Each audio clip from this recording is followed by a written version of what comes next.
On this episode of Cape Media News, residents weigh in on retail recreational marijuana. We find out about a proposed toy library and take you inside the Cape Cod Boat Builders Show. These stories and more, this is Cape Media News.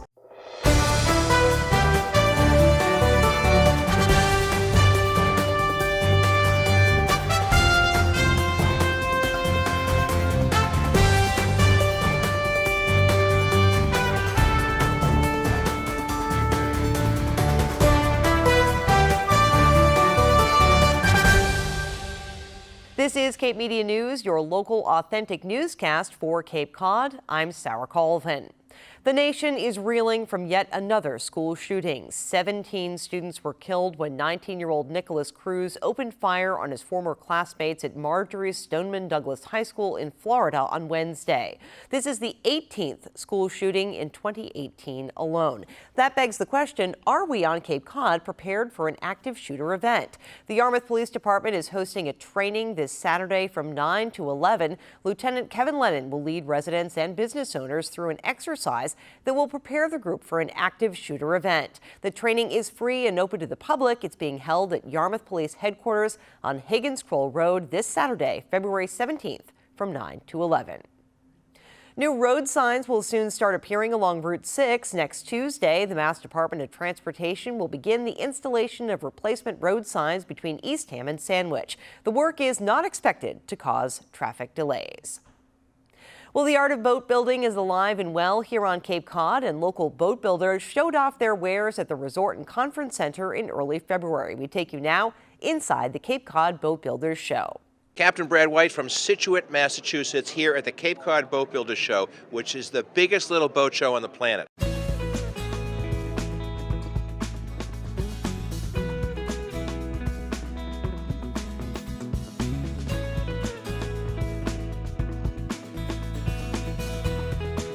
Bob Butcher, another director at the time, and I created the show. And we just literally just got on the phone and started calling builders to see if they'd want to participate. And here we are 12 years later. Ned Crosby from EM Crosby Boatworks. 1929, triple cockpit, Chris Craft, 24 feet. We restored her a number of years ago to have it look right.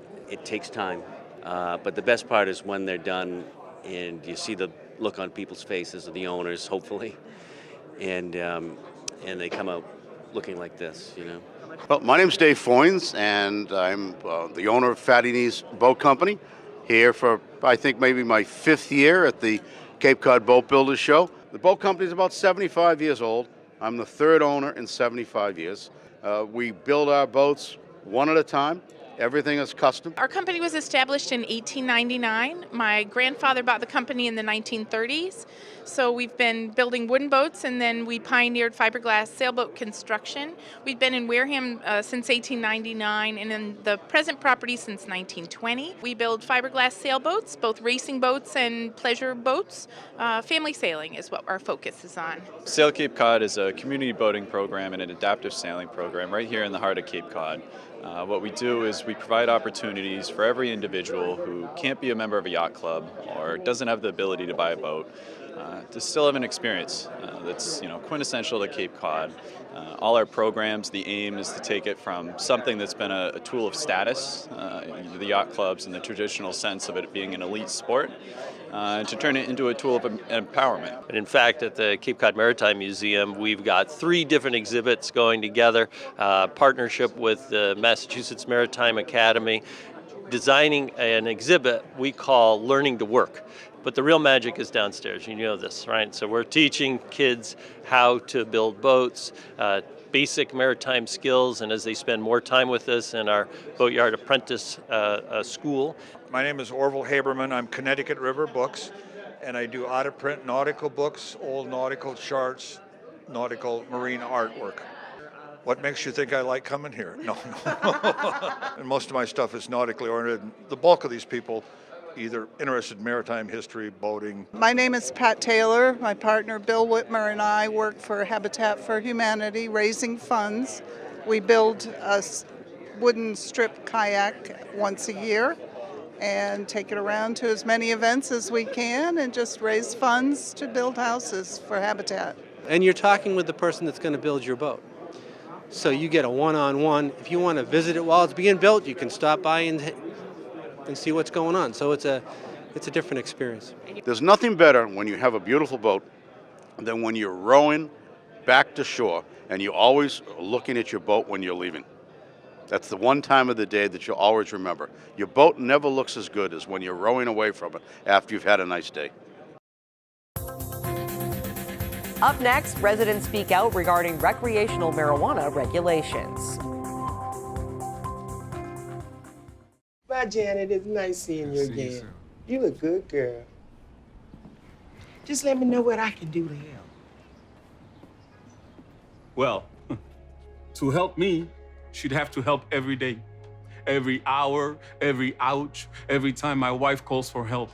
I mean, maybe she could help me make her lunch.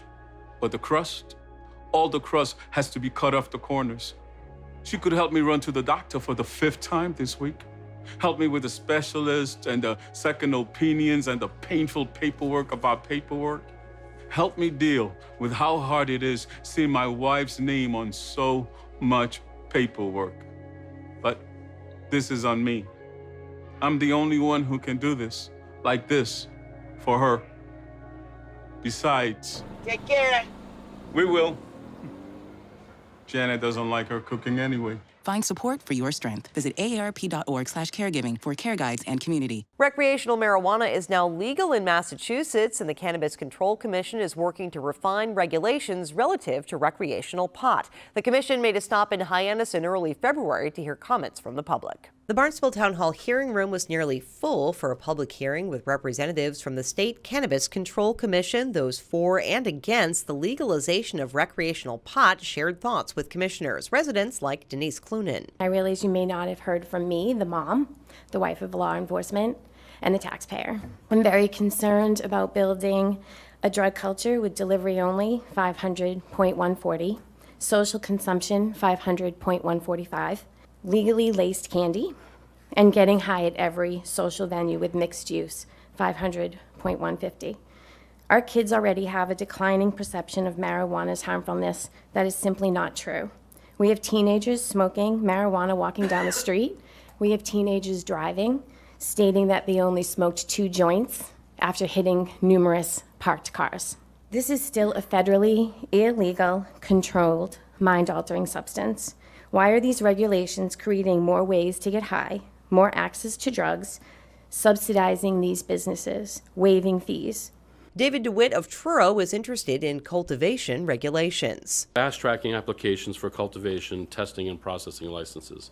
The current timeline for approving licenses will make it impossible for a cultivator to grow a crop, process, and test the product in time for July adult use rollout, resulting in a cannabis shortage for the public.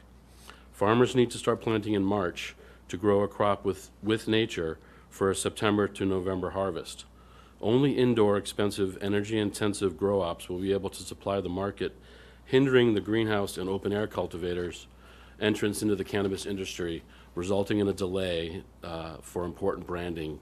Former Barnstable Town Councilor and outspoken advocate for the legalization of marijuana, Richard Elrick, raised his voice as well. In general, I'm a little bit frustrated simply because it appears as though the regulations are far more strict than those regulations that have been applied to the alcohol beverage industry.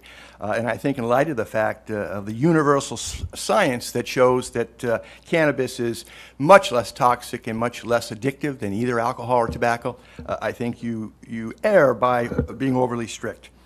Generally, I'm very supportive of the regulations you've prepared to date. I think they do clearly and accurately represent the will of the voters who voted yes on question 4.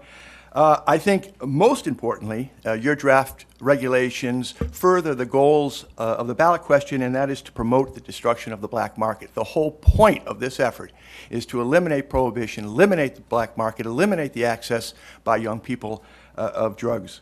And Tom Silver of West Yarmouth shared a personal experience highlighting his opposition to legalized recreational marijuana. I just want to say on a personal note, I'm a victim of marijuana. I don't smoke. I grew up in the 60s. Didn't smoke it then, didn't smoke it in college. But what happened to me, I'm a retired Air Force. I served 30 years in the Air Force, luckily. But in 1985, I was hit head on by a guy smoking a joint. My car was pushed back over 100 feet after input. The doctors say I've been lucky I shouldn't even be here today, according to what the doctors said, because I had severe spinal injuries, including loss of the use of my legs for a while. It took me well over a year so I could get back into physical condition so I can maintain my status on active duty in the Air Force. Is this what you're putting your regulations in? The Cannabis Control Commission is holding public hearings across the state with the goal of finalizing a plan by the end of March. Up next, a toy library for Cape Cod.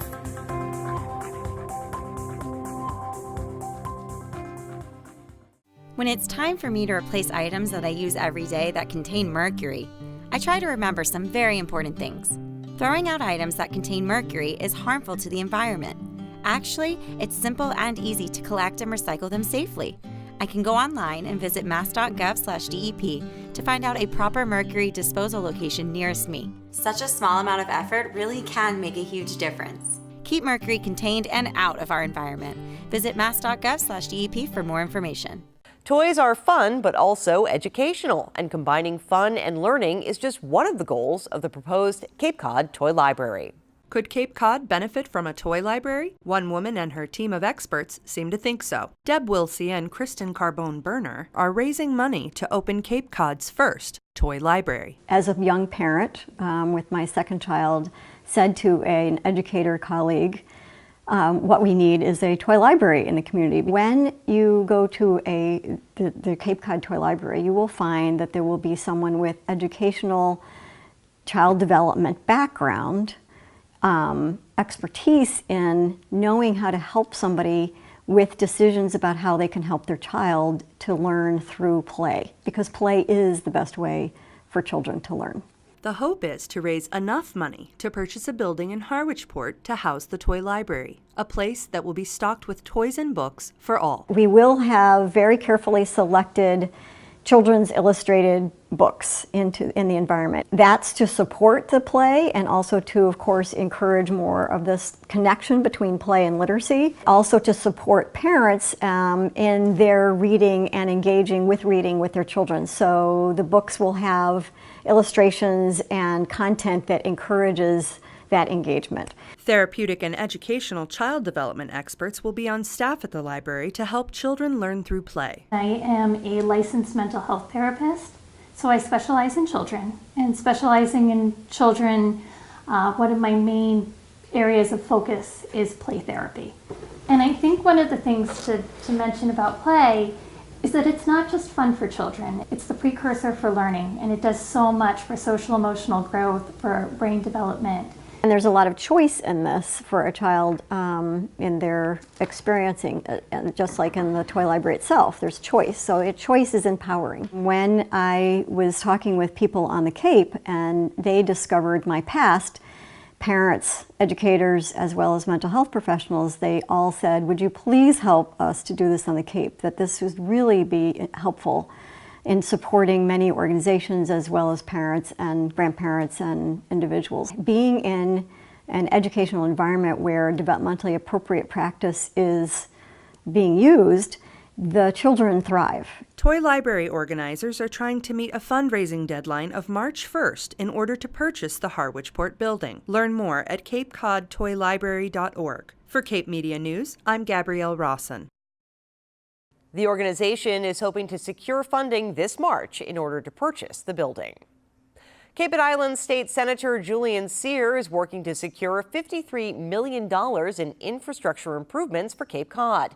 Julien stopped by our studios to tell us how those funds will be used here on the Cape. So let's move on and talk a little bit about infrastructure. $53 million you secured for some infrastructure improvements. And looking down the list, there's some really interesting projects that are going on, things that I'm very excited about. So tell me a little bit about what where this money is coming from and what it's going to do for us here on Cape Cod. So this is a bond bill, right? The state sort of sort of outlines what investments we want to make in capital projects over a 5-year period.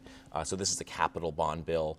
We take up separate capital bond bills for environment and transportation.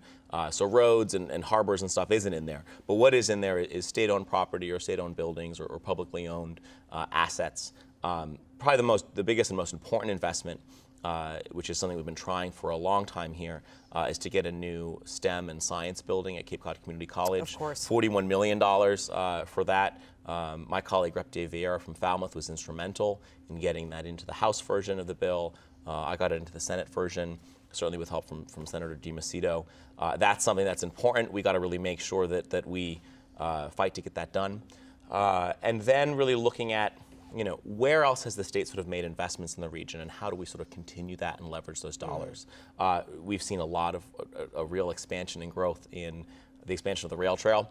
So money's put in to extend that through Wellfleet, and also look at the bike safety issues and the real safety issues we have on the Outer Cape and Truro and Provincetown, especially that stretch from Provincetown into Truro. Then looking at the Armory building in Hyannis. This was a state-owned asset that was given to the town. It has significant, it's an old building, so there's significant environmental remediation that's needed there. So $1.6 million to clean that up. And then looking at, if you look at the county complex and the courthouse, right, that we have on Main Street in Barnstable Village, the courthouse is really bursting at the seams. The county, and the county's paying a lot of rent for one of their buildings for the Cape Cod Commission, almost $200,000 a year. So there was a piece of land that was actually given to the county along 134 between Finney's Lane and Atticus, on that stretch kind of leading to Route 6 out of Hyannis. The deed basically says that you got to use it for some sort of county building.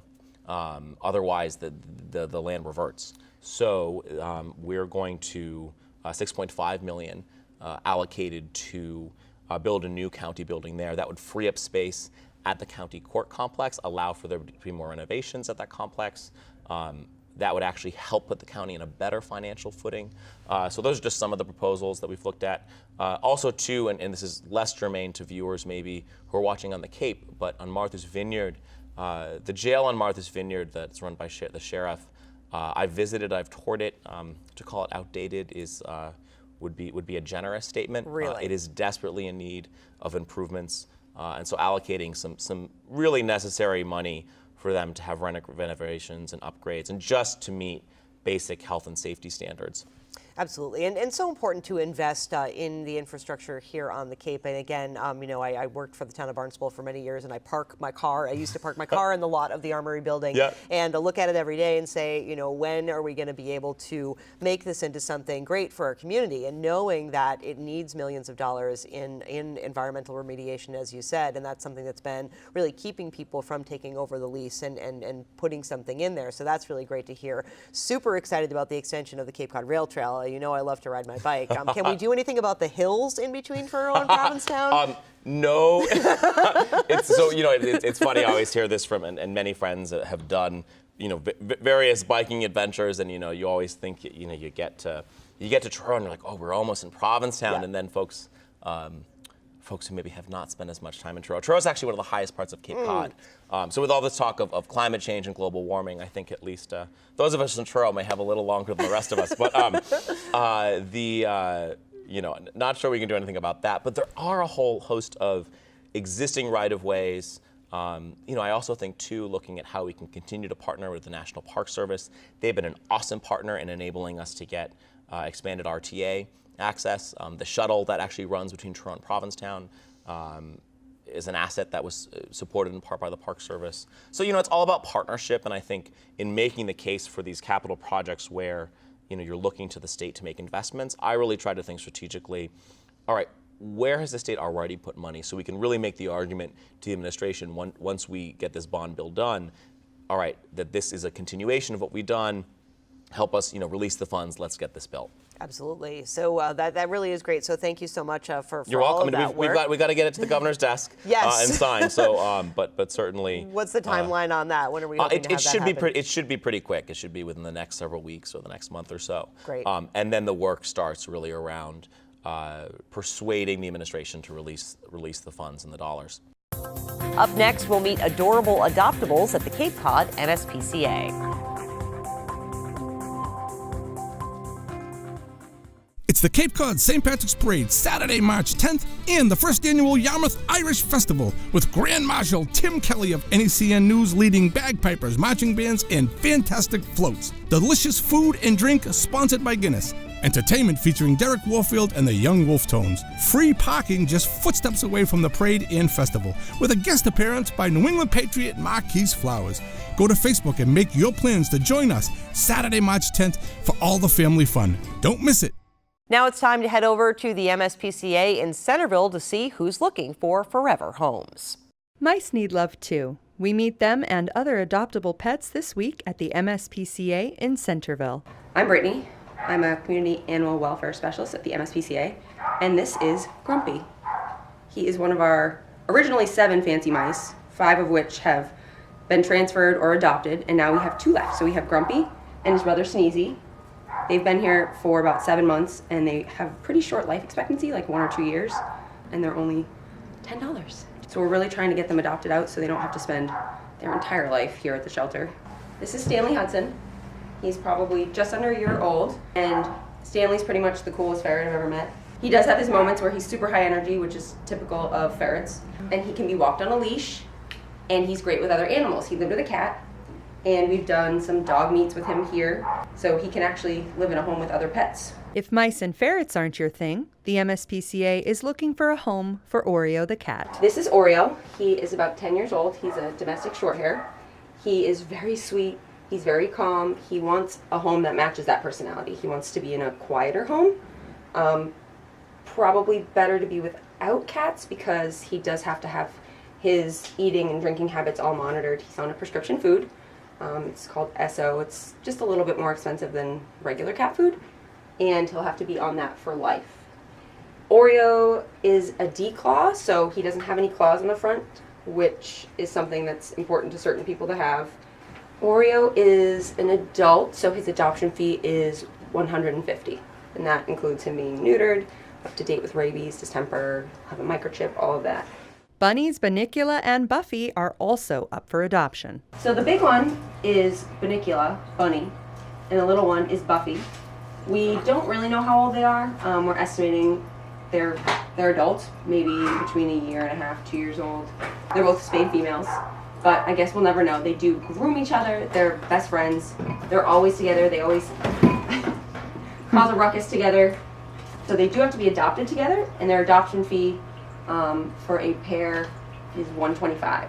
Find the MSPCA at 1577 Route 28 in Centerville. Now time for our Cape Media News Sunrise Report. We're midway through the month of February. We've gained 35 minutes of daylight since the beginning of the month. Sunrise on this Friday the 16th was at 6:35 a.m. Sunset at 5:15. We'll keep gaining about 2.5 minutes per day until the end of the month. Spring, by the way, Tuesday, March 20th. That's just 27 days away. Keep up with Cape Media News online at capemedia.org. You can send news tips to news@capemedia.org. I'm Sarah Colvin. We'll be back next Friday with more Cape Media News.